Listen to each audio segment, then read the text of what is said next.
Aga-aga napatawag ka.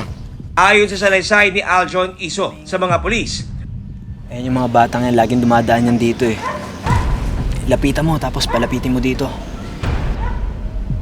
umaga bago nangyari ang krimen, inutusan siya ni Mark Lester na abangan ang magkapatid na sina Chini at Maria na dadaan malapit sa Talahiban. Sige na, dali na.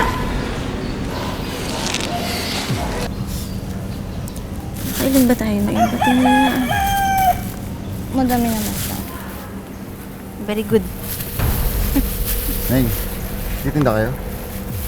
Opo. Hindi nga. Mais. Gulay po.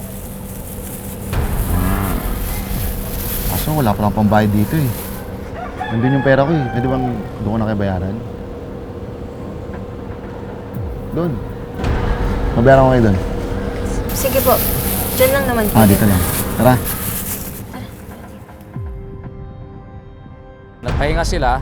Ayon sa kwento nitong suspect nating nahuli, parang pinagplanuhan na nila na may aabangan silang bata dito. Niyaya nila na pumunta doon dahil bibilhin daw yung paninda nila.